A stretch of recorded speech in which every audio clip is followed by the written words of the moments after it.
So my friend Holly put this question in her stories. When did the sort of workout fitness thing that you do become addictive or enjoyable? And I was really thinking about that while I was running this morning.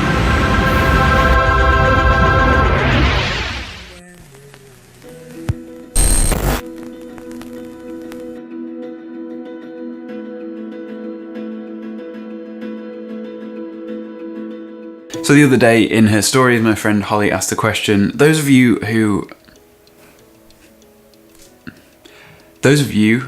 into your fitness / workout, how long does it take for it to become either addictive or something you really enjoy doing?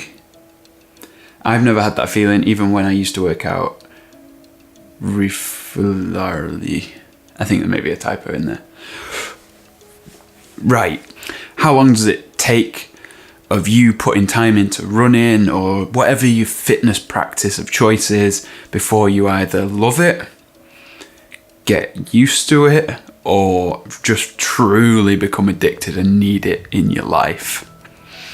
When I saw that she'd put this, my first instinct was obviously to try and be funny, because that's what I do. I grew up watching Friends. Chandler was my favourite. I try and be funny. I was a little sarcastic. But the sarcasm, as with many things, had a grain of truth in it. What I said was, it took me 2 stone. And the reason, the truth that is in that, is that I really, really started to love running once that weight loss had happened. And the reason that I liked it after that weight loss had happened was because I didn't like the idea of, this is stupid, but I didn't like the idea of exercising to lose weight. Also, running is not a good way to lose weight. Running just doesn't use up that much energy. But yeah, it turns out that this is something I've been thinking quite a lot about. And the reason I've been thinking about it is because habits. Going into the new year, I'm going to be thinking a lot more about the habits that I have and which ones are good ones, which ones are making me better, which ones are intentional ones. Intentional is key. And one of my favourite podcasts, The Ground Up Show, touched on this. I think it's episode 83. There's a guy on there called James Clear. Matt Diavello was interviewing him and they were talking about building habits. One thing that I took from this was the fact that people, even though they understand that a habit isn't built overnight, they still want to put like a date figure on it. And there's been loads of studies, but some say like 2 weeks if you do something on and off. No, if you do something on. If you do something for 2 weeks and you commit to it, then that becomes a habit. Other studies which sound more realistic, 60, 66 days, something like that. I'm going to let James say it. Probably one of the most common questions I get is, how long does it take to build a habit? And people were like, oh, I think, I've heard it takes 21 days or it takes 30 days. Or there was one research study that said 66 days on average. So that number's floating around a lot now. That question, how long does it take to build a habit? It sort of implicitly has the wrong approach, which is, oh, this is just like a finish line for me to cross. It's basically the implicit assumption behind that question is, how long do I have to work before this is done? And the honest answer to how long does it take to build a better habit or build a new habit is forever, because if you stop doing it, it's no longer a habit, right? Yeah, again, running became something that I really started to love after it stopped being about weight loss. Part of that, I think, maybe because weight loss isn't a sustainable thing. As soon as you've lost the weight, that aim is gone. And yes, you could say it's about maintaining weight, but for me, that's not what it is. I eat to maintain my weight, pretty much, or don't eat sometimes. That's a different story. So running became about something else for me, and I'm not really sure what that is. Sometimes it's about taking time for myself. Sometimes it's about like a meditative practice. I've tried meditation. I'm not great at it. If I'm just sat there, not for me. But running, like sometimes my brain just slips into this whole different like way of thinking. Everything kind of clears up for me. Like something will happen. And I think it's because there's something to keep my sort of lower brain active, or at least occupied, because I'm prone to hyperactivity. Most of the time I just really want to get out there and listen to an audiobook. That's usually the thing that gets me going, because when else do you have like an hour you can put aside when you're not doing anything else, where you can just listen and take something in, audiobook or podcast, something like that. I think there's something quite key in there. Running for me is something that I found that I love, and for some reason it works for me, and it's this like coming together of loads of different things, and it just feels right. For you, that might be something that you've not tried yet. If you're really struggling to find your thing, maybe it's because you've never done shot put. I don't know. Maybe it's because archery is a bad example. Maybe it's because you've never done salsa dancing. Maybe that is the thing that gets you fit and doing something consistently and building a thing that you love into your fitness or workout practice. Maybe. I was lucky. Running's easy. I mean, simple. The other thing worth mentioning about why running for me is this thing that is sometimes all-encompassing. It's something that I just want to do. I feel like I need to do. And that's because I've like built this echo chamber within my life. There's this like culture and community that I've sought out. There's books, there's podcasts, there's blogs about running. There's communities out there who I'll talk to about running. And I'm not talking about physical communities where you go and hang out with each other. For me, that's not what running's about. I like to be alone. That being said, sometimes it's nice to run with someone else, but for the last, can't remember how many years, it's been me by myself. So these communities are just places where I can speak to someone about what running shoes I should get, speak to someone about the intricacies of running and the nuances of it, and I can read these books about why other people love running, and it just, for me, that reinforces and keeps like motivating me to keep doing it. And I think you've not only got to find something that you don't mind going out and doing, but you've really got to want to be part of it. Like I said before, if the thing that it turns out that is perfect for you is something like salsa dancing, there's a good chance that there's going to be this whole world that builds around salsa dancing, and it's just what you want to be part of. And that's what it's like for me. The other thing that I do, which probably annoys the shit out of people, is I post about it on Instagram. And for me, I know that no one else cares. I really, really do know that no one else really gives a shit.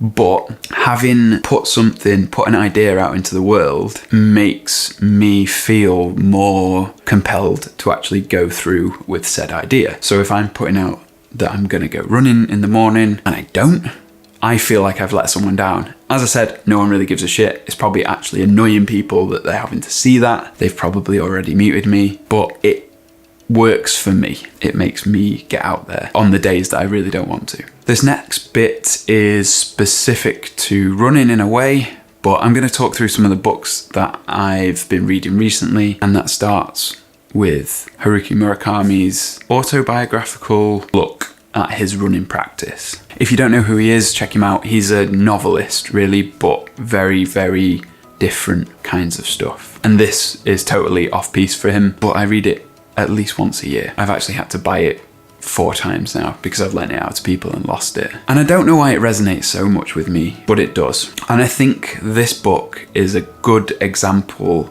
of some kind of literature that links to the thing that I like. I can read it again and again, and every single time it inspires me to get out running.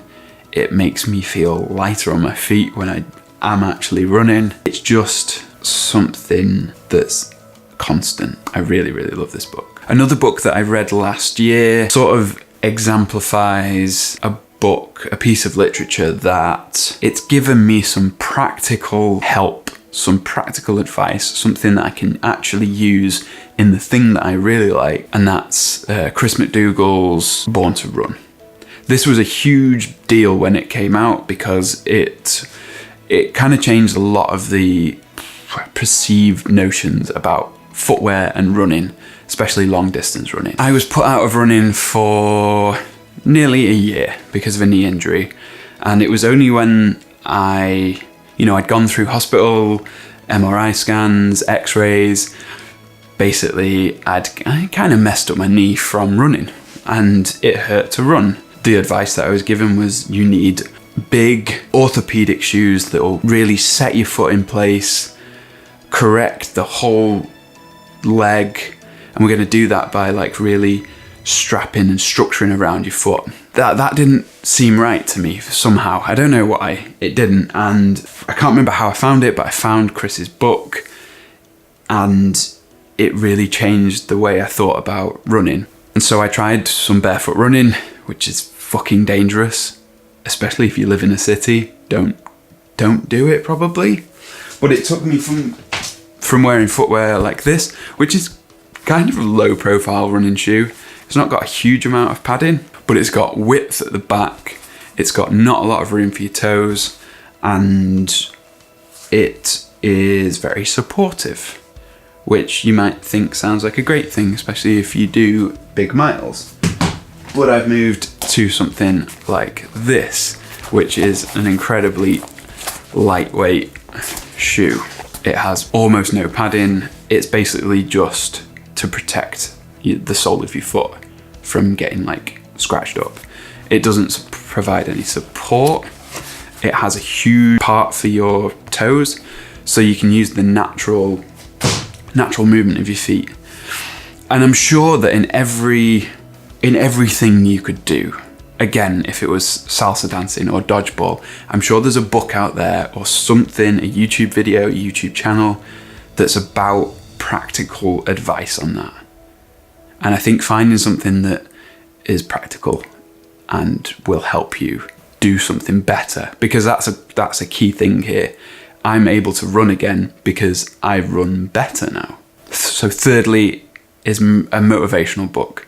Murakami's book is about inspiration for me. Something like Chris McDougall's book is about practical advice.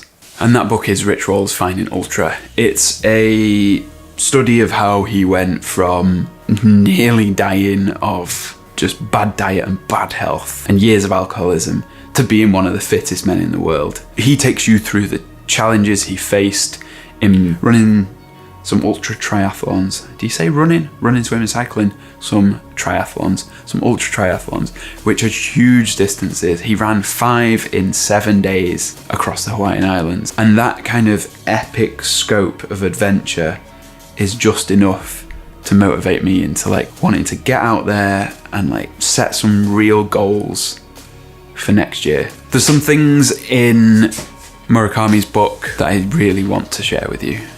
So let's jump into that book. But no matter how strong a will a person has, no matter how much he may hate to lose, if it's an activity he doesn't really care for, he won't keep it up for long. Even if he did, it wouldn't be good for him. That's why I've never recommended running to others. I've tried my best never to say something like, running is great, everyone should try it. If some people have an interest in long distance running, just leave them be, and they'll start running on their own. If they're not interested in it, no amount of persuasion will make any difference. Marathon running is not a sport for everyone, just as being a novelist isn't a job for everyone. Neither's editing video. And no matter how much long distance running might suit me, of course there are days when I feel kind of lethargic and I don't want to run. Actually, it happens a lot. On days like that, I try to think of all kinds of plausible excuses to slough it off. Once I interviewed Olympic runner Toshihiko Seko just after he retired from running and became manager of the S&B company team. I asked him, does a runner at your level ever feel like you'd rather not run today? Like you don't want to run and would rather sleep in? He stared at me and then, in a voice that made it abundantly clear how stupid he thought the question was, replied, of course, all the time. Story time's over. In conclusion, find the thing that you love. Try harder to find the thing that you love than you would try working at the things that you don't. And I don't really think that I love putting one foot in front of the other any more than you do. But like an ailment that's only visible because of the symptoms, running is only great because of what it does to me. The symptoms of running are the reasons I love it. I'll see you next year. You just said that.